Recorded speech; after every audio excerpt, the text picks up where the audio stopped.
दादी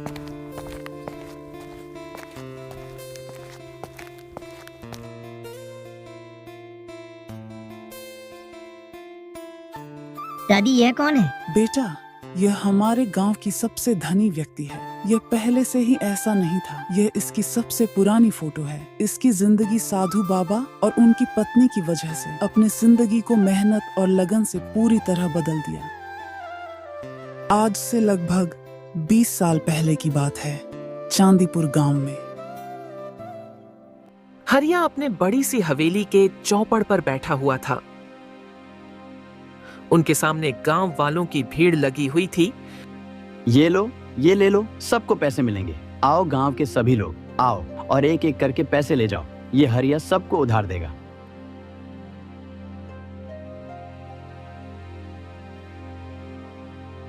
हरिया सबको रुपए उधार दे रहा था।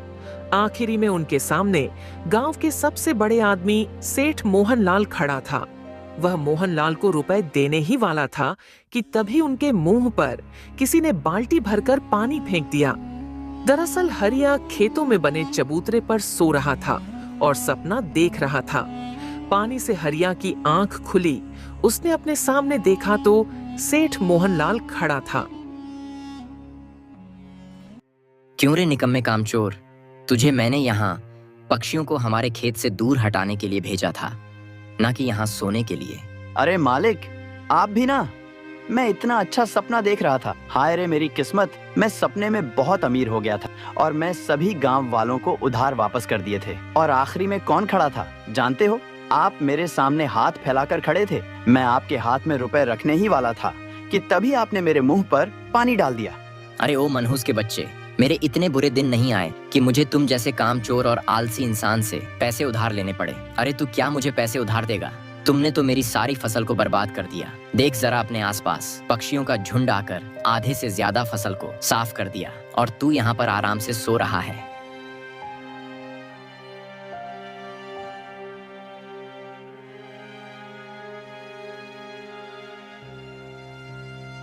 अब जाने भी दो मालिक।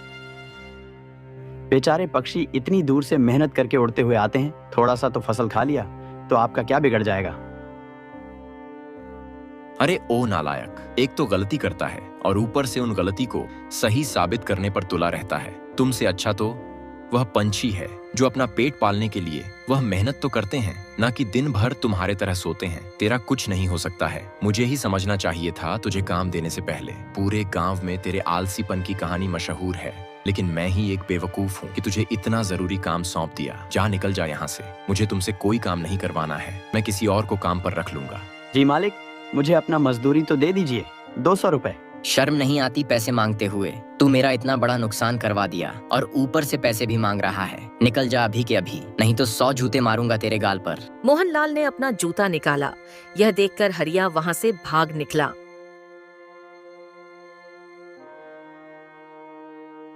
रास्ते में उनका दोस्त बिरजू मिला। अरे भाई हरिया, भागते हुए कहाँ जा रहे हो? अरे भाई बिरजू, यह मोहनलाल पागल हो गया है। मुझे जूते से मारने चला था। अरे भाई, लेकिन हुआ क्या था? अरे कुछ नहीं, जरा सी आंख लग गई और मैं सपना देख रहा था। तभी पंछियों ने आकर थोड़ी सी मटर की फसल खा ली। बस इतनी सी बात से गुस्सा हो गए और मुझे काम से निकाल दिया। और तो और मुझे जूते से भी मारने वाला था। अरे भाई, इतनी विनती करने के बाद तो सेठ मोहनलाल माने थे तुम्हें काम पर रखने के लिए, और तुमने वहाँ भी काम चोरी कर दी। अब क्या करोगे? अब क्या, देखता हूँ। अभी तो घर जाता हूँ, तुम्हारे भाभी मुझे सुनाएगी।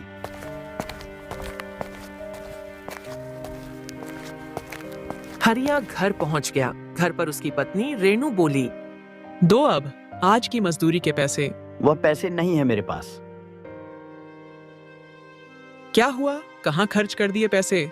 अरे खर्च नहीं किया, वह तो उस कंजूस सेठ मोहनलाल ने मुझे पैसे ही नहीं दिए। और तो और उल्टा मुझे जूता दिखाकर भगा दिया। क्यों झूठ बोल रहे हो? सच सच बताओ, क्या बात हो गई है? मुझे तो लगता है कि तुमने ही कुछ किया होगा। मैं नहीं जानती हूँ क्या कि तुम कितने आलसी आदमी हो। हरिया ने रेणु को सारी बात सच सच बता देता है।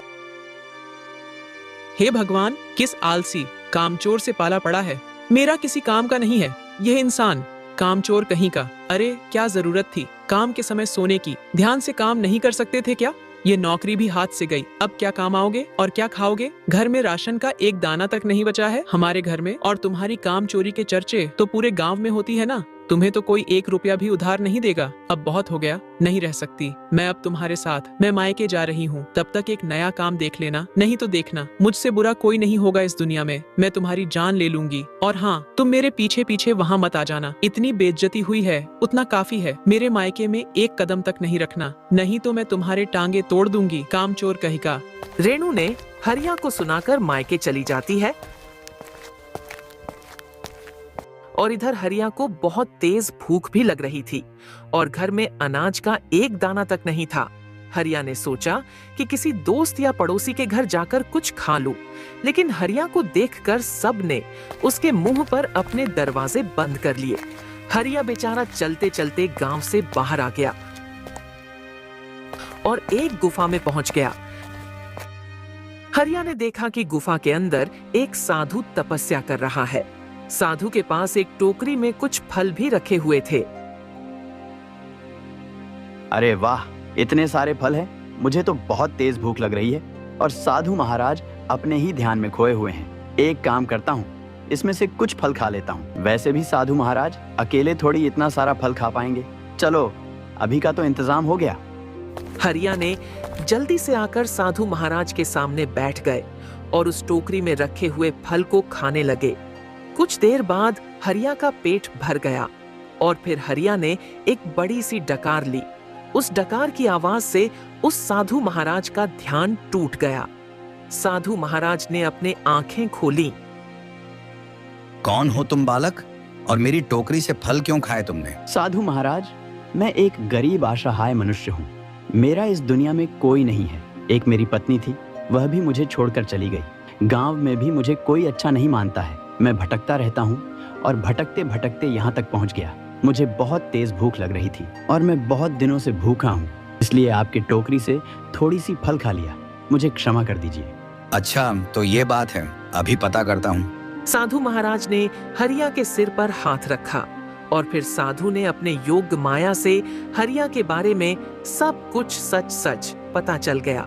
मूर्ख मनुष्य, एक साधु महाराज से असत्य बोलते हो? तुम एक खुद कामचोर और आलसी आदमी हो, इसलिए कोई तुझे अपना नहीं मानता है। तेरे पत्नी भी तेरे इसी आलस से परेशान होकर तुझे छोड़कर चली गई। अरे वाह, आपको तो सब कुछ सच सच पता चल गया। मूर्ख आदमी, तू मेरे योग विद्या के बारे में नहीं जानता है। मैं अगर किसी के सिर पर हाथ रख दूं तो उसकी सारी कुंडली निकाल सकता हूं। तू एक आलसी और कामचोर व्यक्ति है, तेरे इसी आलस की वजह से। कहीं एक जगह पर तू काम के लिए नहीं टिक सकता है। जहां भी काम करने जाता है वहां तू काम चोरी करता है और दूसरों का बहुत ज्यादा नुकसान करवाता है, और तुझे इस बात का जरा सी भी शर्म नहीं आती है। साधु महाराज, अब आप ही बताइए कि मैं क्या करूं? बालक, तुम अपने हाथ आगे करो।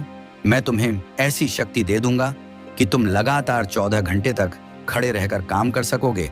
अपने हाथ आगे बढ़ाओ बालक। लेकिन साधु महाराज, इतना काम, इतनी मेहनत करने की क्या जरूरत है? इंसान को जीने के लिए लगता ही क्या है, सिर्फ 2 वक्त का खाना पानी, उतना मिल जाए काफी है। 2 वक्त का पेट भरने के लिए इतना सारा काम मुझे तो नहीं होगा साधु बाबा। पूरा दिन काम में गवा देना मुझे तो सही नहीं लगता है। साधु महाराज ने हरिया को मेहनत करने का महत्व समझाने लगे, लेकिन वह हरिया मान ही नहीं रहा था। अच्छा, तो साधु महाराज आप बताइए, आप जीने के लिए रोटी कैसे कमाते हैं? मैं अपने रोटी कमाने के लिए कुछ नहीं करता मूर्ख आदमी। मैं तो ज्यादातर समय इसी गुफा में तपस्या करके बिता देता हूँ। ईश्वर के पास जाने के लिए दिन भर तपस्या करता हूँ। मैं ज्यादातर समय ध्यान और तपस्या में बिता देता हूँ। मुझे तो भूख ही नहीं लगता है, लेकिन इस शरीर को चलाने के लिए अन्न ग्रहण करना अनिवार्य है। इसलिए मैं गांव गांव जाकर भिक्षा मांगता हूँ। लोग मुझे फल, कपड़ा, भोजन भिक्षा के रूप में देते हैं। वही खाकर इस शरीर को भरण पोषण करता हूँ। अरे वाह, यह भी अच्छा ही है। तुम्हारा कुछ नहीं हो सकता है इस दुनिया में। मेरे इतने समझाने के बाद भी तुम्हें मेहनत का महत्व समझ में नहीं आया। तुम जाओ बालक, मेरे ध्यान का समय हो गया है। साधु बाबा आंख बंद करके ध्यान में चले गए। हरिया के दिमाग में एक तरकीब आई। हरिया ने अपने आसपास देखा, वहां साधु बाबा का कुछ कपड़े रखे हुए थे। हरिया ने वह कपड़ा उठाया और उस कपड़ा को पहनकर गुफा से बाहर निकल गया।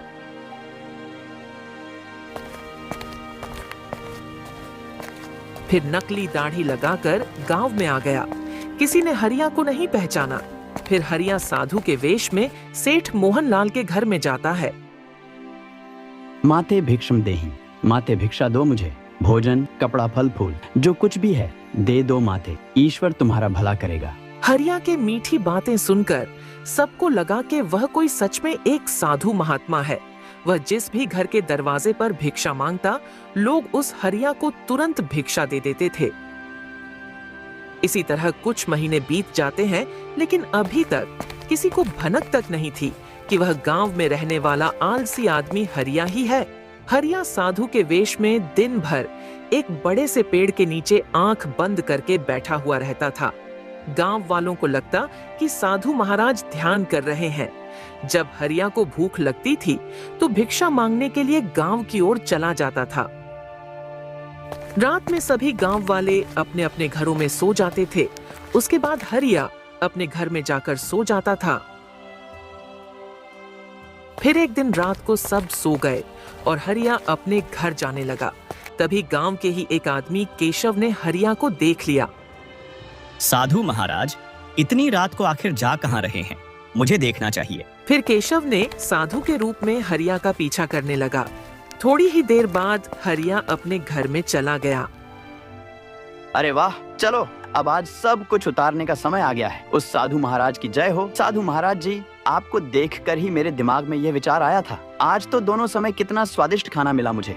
इतना अच्छा खाना तो मुझे मेरी पत्नी रेणु भी नहीं बनाती थी। और हाँ, अब चल के सो जाता हूँ। सुबह उस पेड़ के नीचे जाकर बैठना है। मेरा काम तो हो जाएगा, बैठे बैठे खाना पानी मिल ही जाएगा। हरिया, तेरी तो अब निकल पड़ी। गांव में किसी ने तुझे नहीं पहचाना है, लेकिन मैंने तुझे आज देख ही लिया। लेकिन अब बहुत हो गया, कल सुबह तेरी असलियत सबको पता चल ही जाएगी।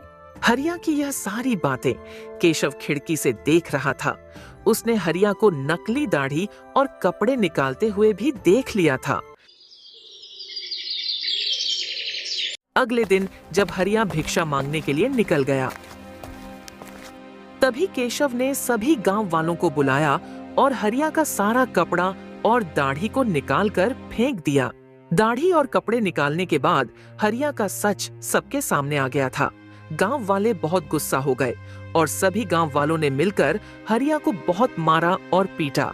थोड़ी ही देर बाद उसकी पत्नी रेणु और साधु महाराज वहां पर पहुंच गए। साधु महाराज ने देखा कि उनकी चुराई हुए कपड़े हरिया के पास थे और लोग उसे बहुत मार रहे थे।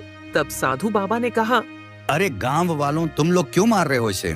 साधु महाराज, यह आदमी एक नंबर का आलसी और कामचोर तो पहले से ही था, लेकिन अब तो यह झूठ और मक्कार भी हो गया है। यह पिछले कई महीनों से आपका वेश धारण करके हम सब गांव वालों को बेवकूफ बना रहा था। आप जैसे नकली कपड़े और दाढ़ी पहनकर पूरे गांव में घूम रहा था और भिक्षा मांग रहा था। हम तो यही समझ रहे थे कि यह कोई साधु महात्मा है, लेकिन यह तो कामचोर हरिया निकला।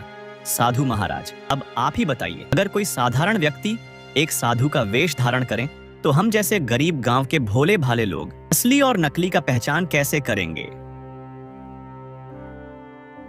सही कह रहे हो पुत्र। इस हरिया ने साधुओं का वेश धारण करके हम जैसे साधुओं का बहुत बड़ा अपमान किया है। आगे से कोई भी साधुओं पर विश्वास नहीं करेगा। मैं अभी से श्राप देता हूँ। साधु बाबा ने अपने कमंडल से जल निकाला और श्राप देने ही वाला था, तभी रुक जाइए साधु बाबा, मैं आपके सामने हाथ जोड़ती हूँ। इन्हें कृपया करके कोई श्राप न दे। ये बहुत बड़ा आलसी और कामचोर व्यक्ति है। इनका और मेहनत का दूर दूर तक कोई भी नाता नहीं है। फिर भी यह मेरे पति ही है। अगर इन्हें कुछ हो गया तो मैं क्या करूंगी?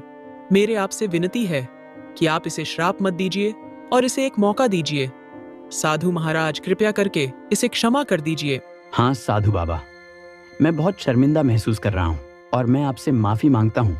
मैंने आपका वेश लेकर बहुत बड़ा गलत काम किया है, लेकिन मुझे सुधरने का एक मौका दीजिए। मैं अब काम चोरी नहीं करूंगा और मुझे आशीर्वाद दीजिए कि आलस अब कभी मुझे न आए। रेणु की विनती सुनकर साधु महाराज रुक गए। उन्होंने हरिया को माफ कर दिया। साधु बाबा ने हरिया को एक मौका देने के लिए सेठ मोहनलाल से विनती की कि हरिया को फिर से काम पर रख ले। साधु बाबा के आशीर्वाद से हरिया मन लगाकर काम करने लगा।